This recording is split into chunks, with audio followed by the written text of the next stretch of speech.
Hola chica, bienvenue à toi dans ce nouvel épisode de Divine Life is Good.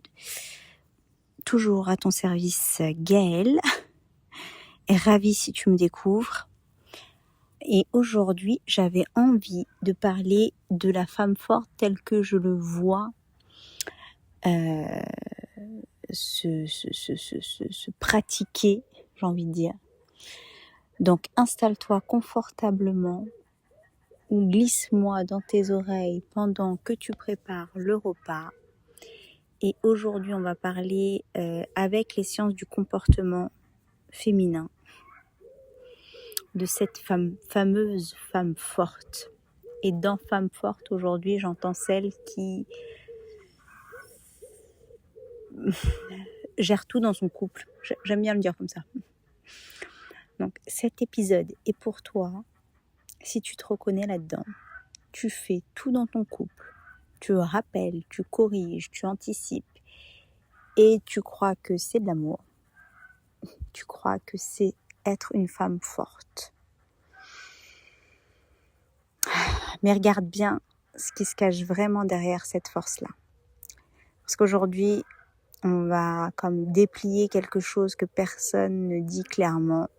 La femme forte que tu es, elle a peut-être une racine que tu n'as jamais vue. Et ton couple paie le prix de cela. Donc, l'idée ici, ce qu'on va explorer un peu dans cet épisode, c'est je vais d'abord te permettre de comprendre la mécanique.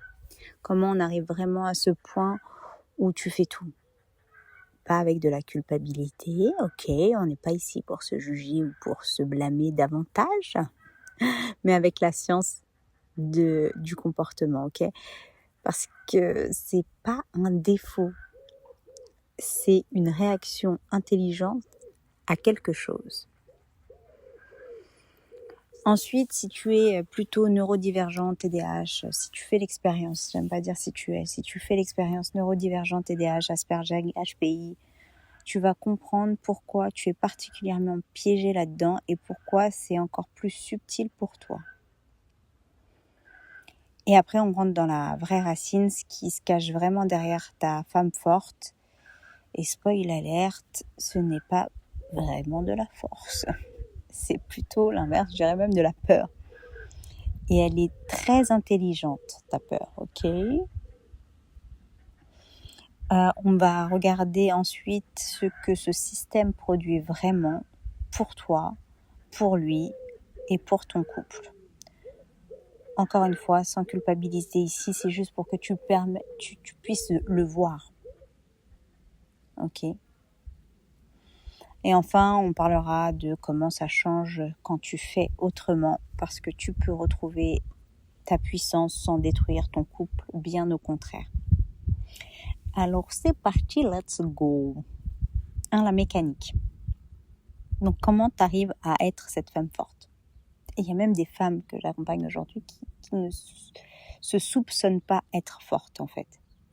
Donc si tu te reconnais,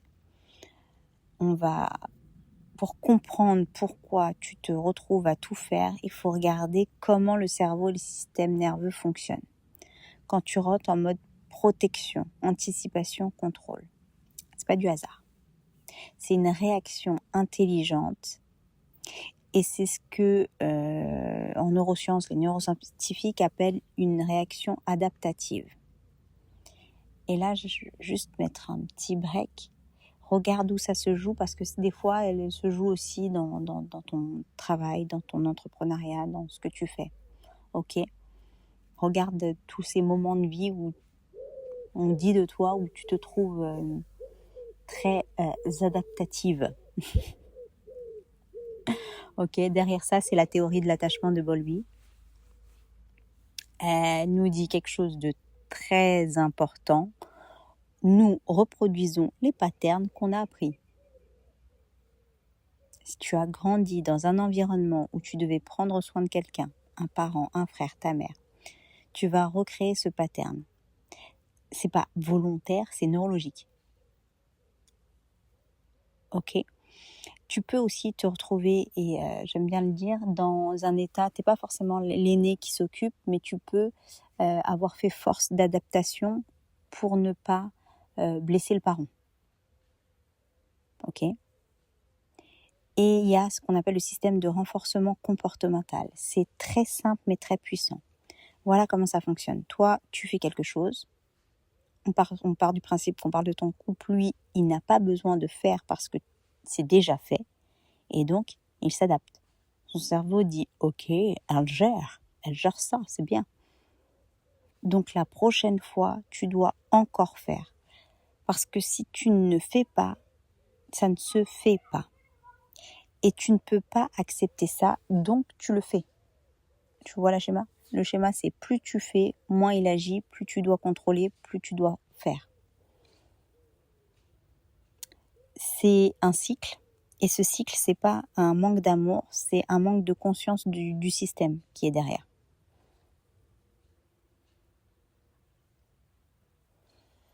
Le « je dois tout faire » que tu ressens, ce n'est pas la cause, c'est le symptôme.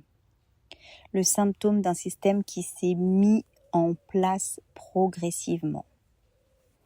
Et voici la chose importante. Ce système, il n'est pas mécanique, il a une raison, il fait sens quelque part en toi.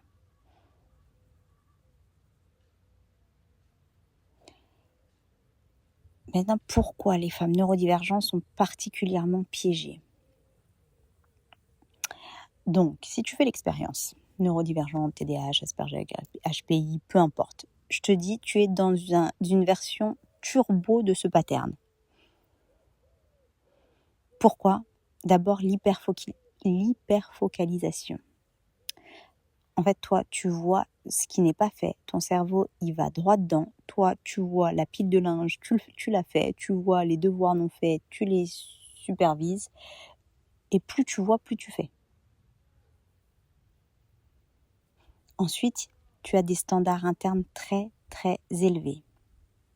Ce qui paraît juste pour toi ne l'est absolument pas pour lui. Tu vois une tâche, tu vois tous les détails.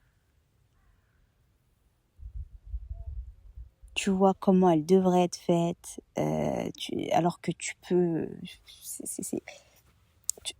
Tu pourrais essayer de la déléguer. Mais tu vois la charge qui va dans la délégation. Je t'emmène très loin pour que tu puisses saisir et dire « ouais, c'est peut-être moi ça ».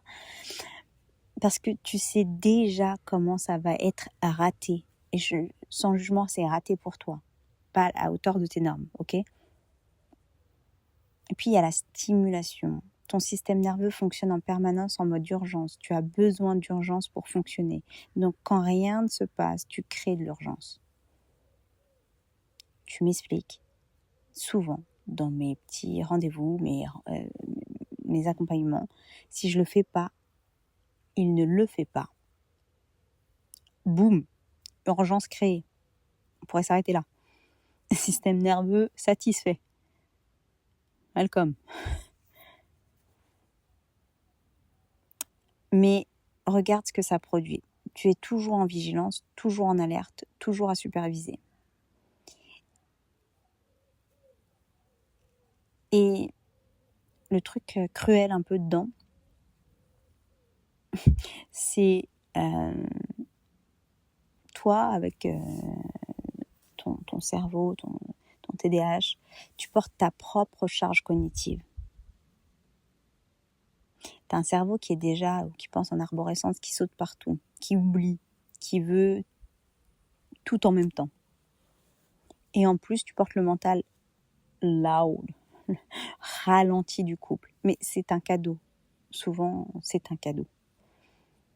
Donc, ça devient 2 fois plus lourd pour toi.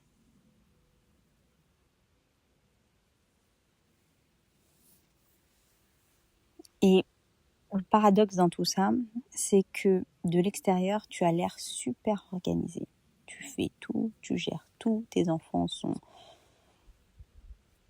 tirés à 4 épingles, ou du moins habillés. Tes deadlines sont respectées, ton couple paraît fonctionner. J'aime bien dire, je fais des guillemets que tu ne vois pas, mais je fais des guillemets. Personne ne voit que tu te consumes de l'intérieur. Et ça a une vertu qu'on appelle en neurosciences aussi le masking. Tu portes un masque de femme qui a tout sous contrôle. Et pendant ce temps, tu brûles. Je le permets de le voir ici dans ton couple. Mais qu'est-ce que je le vois déjà dans plein de business. Et là-dedans, il y a quelque chose qu'on ne dit jamais assez clairement. C'est pas une faiblesse, c'est pas un défaut, c'est juste que ton cerveau fonctionne différemment. Mais un cerveau différent qui porte tout seul, c'est un cerveau qui se fatigue 2 fois plus vite.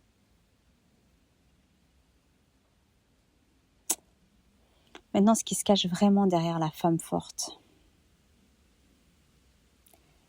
on rentre dans quelque chose de plus profond, deep, si tu me connais. Parce que la vraie question n'est pas pourquoi tu fais tout. La vraie question, c'est pourquoi tu as besoin de tout faire.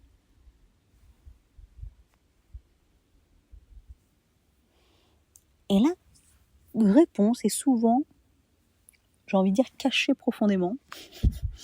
Et c'est là où ton mari, ton conjoint, la personne avec qui tu fais ta vie, est juste le révélateur d'un système bien plus qui était là, qui existait bien avant lui. En fait, beaucoup de femmes qui se trouvent dans ce pattern ont grandi dans un environnement où elles ont dû prendre soin de quelqu'un. Peut-être de ton père, peut-être de ta mère émotionnellement, peut-être d'un frère aîné qui n'était pas fiable. Et toi, petite, tu as appris quelque chose d'important. Si je veux que ça soit fait, c'est à moi de le faire. Ce n'est pas une décision consciente, c'est un apprentissage neurologique. Ton cerveau se programme avec cette information. Je dois être celle qui gère. Et il y a toute une narrative qui va avec ça. Moi, ce que j'aime, c'est dire que ta narrative, ce que tu dis, ton dialogue interne a toute son importance dans ce que tu vis. Donc, narrative peut-être que tu n'oses pas dire à voix haute, mais qu'on porte. Et je me mets dans le jeu. Les hommes ne sont pas fiables. Donc, c'est à moi de tout porter. C'est comme ce narratif, il paraît juste, il a même l'air raisonnable. Mais tu vois, c'est juste une histoire, une story qu'on s'est racontée. Et on la répète, et on la vit, et on la crée en réalité.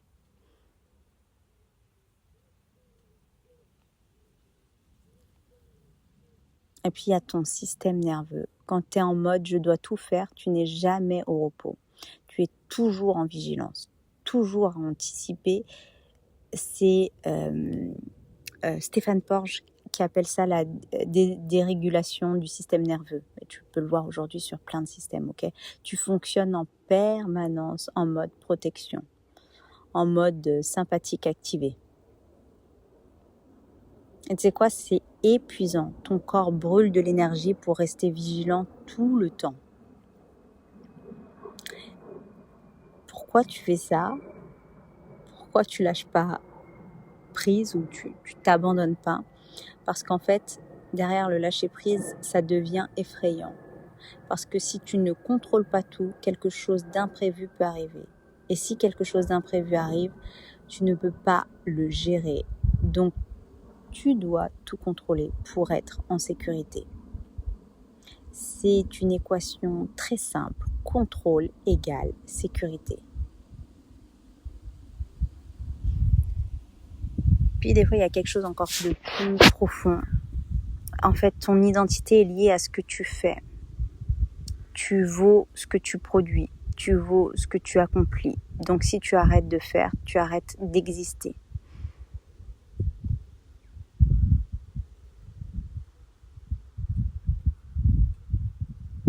Tu sais, quand on te demande qui tu es, tu réponds avec ce que tu fais. Je suis mère, je suis une entrepreneuse, je suis celle qui gère la maison, je suis celle qui organise tout.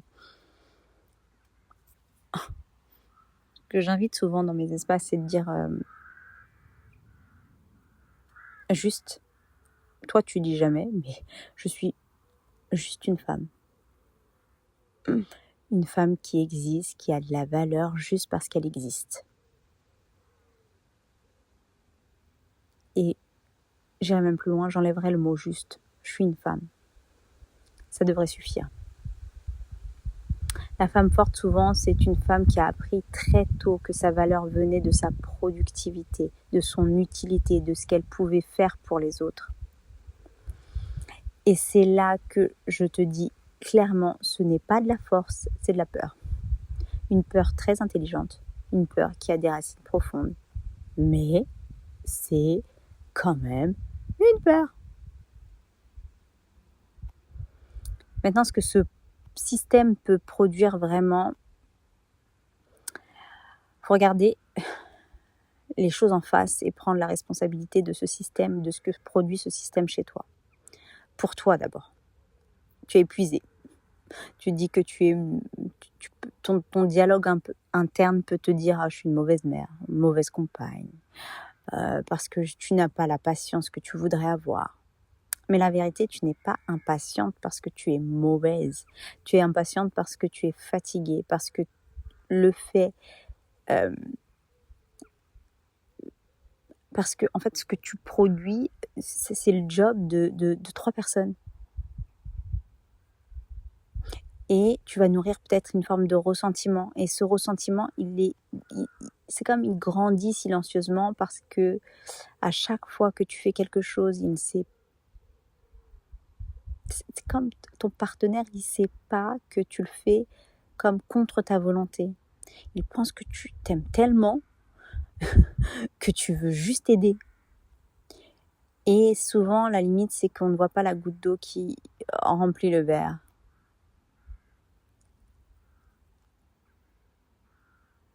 Et qui le fait déborder.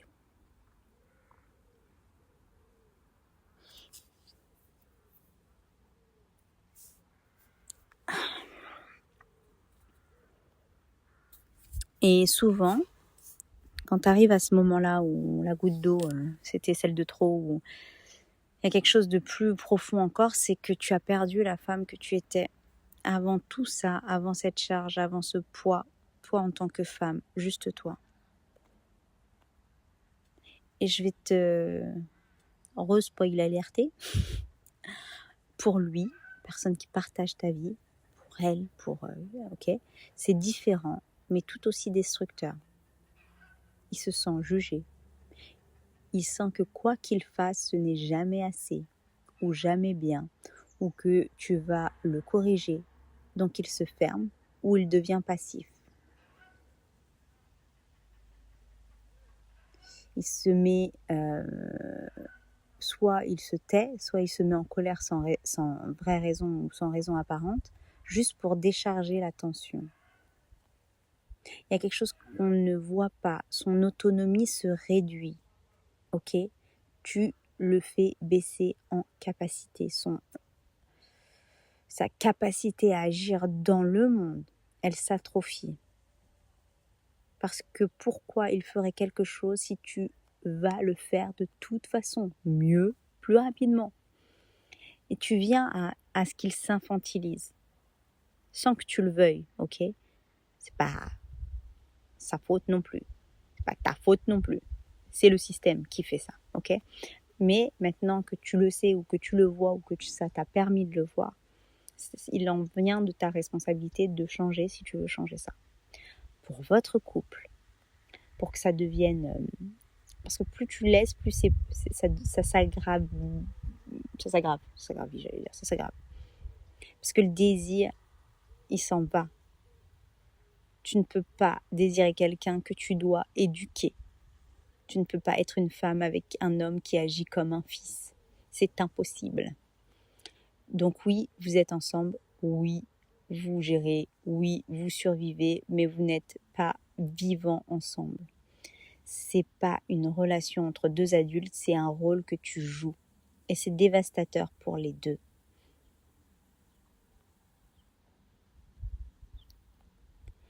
Maintenant, comment ça change si tu fais autrement? Là, maintenant, on vient dans la partie où ça devient possible, ok? Parce que la vérité, c'est que tu peux changer ça. C'est pas comme c'est difficile, c'est pas facile, c'est même pas terrifiant. Juste, j'aimerais que tu repartes d'ici en disant c'est possible.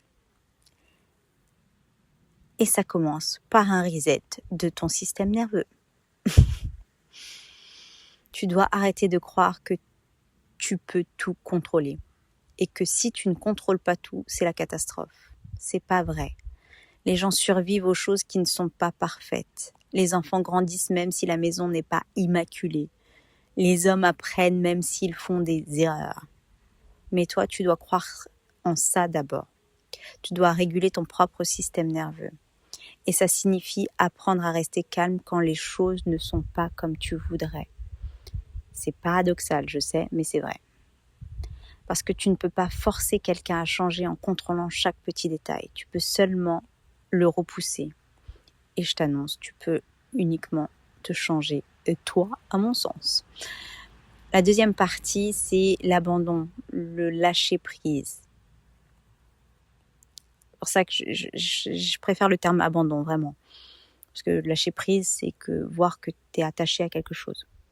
Quand même, on va regarder où elle est branchée la prise. Bref, ça veut dire que tu cesses de rappeler, que tu arrêtes de corriger, que tu arrêtes d'anticiper à sa place, que tu le laisses face au réel, prendre ses propres responsabilités. Et voici pourquoi c'est important. C'est de la neuroscience, ok ? Un homme devient solide quand il est face au réel, quand il doit choisir, quand il doit assumer, quand il peut perdre, quand c'est comme ça qu'un homme se construit. Mais si tu le sécurises comme une mère, il s'adapte comme un fils. C'est pas un jugement, c'est juste la réalité du cerveau. Donc, abandonner, lâcher prise, ça veut dire aussi accepter que certaines choses ne se feront pas à ta manière, ou même pas faites du tout. Et rentrer dans quelque chose, donc ouais, c'est ok. C'est plus qu'ok, c'est nécessaire. Et là, il y a quelque chose de magnifique qui se passe. Quand tu arrêtes de jouer le rôle de sa mère, que tu peux redevenir une femme, ça change tout. Tu retrouves comme cette énergie, ce désir, ta présence.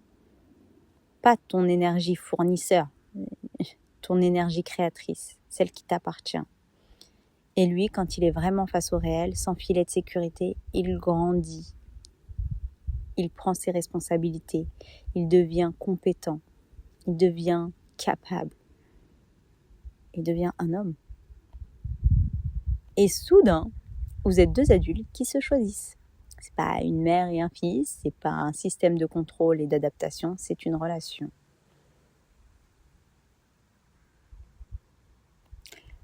Et le couple renaît. Ça veut pas dire que tout devient comme facile. Ça devient juste différent, plus vivant, plus réel.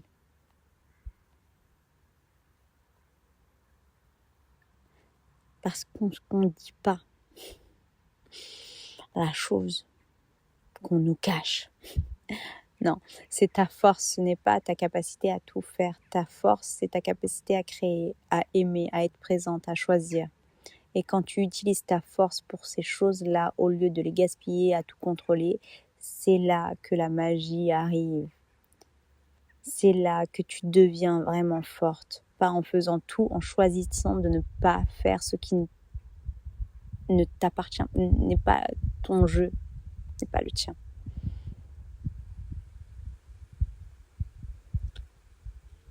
Donc,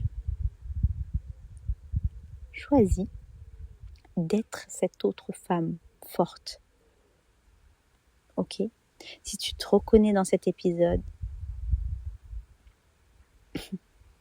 allez, j'ai un petit jeu pour toi. Arrête de te demander pourquoi il ne fait pas. C'est la mauvaise question. La vraie question, c'est pourquoi dois-je le faire ? Et pour répondre à ça, faut que tu creuses, faut que tu comprennes ce qui se cache derrière ta force. Parce que oui, tu es forte, mais cette force-là, si elle te consume, si elle devient une prison, ce n'est pas ta vraie force. Ta vraie force, c'est autre chose. Si tu es capable de la retrouver, alors tout un autre jeu se jouera pour toi.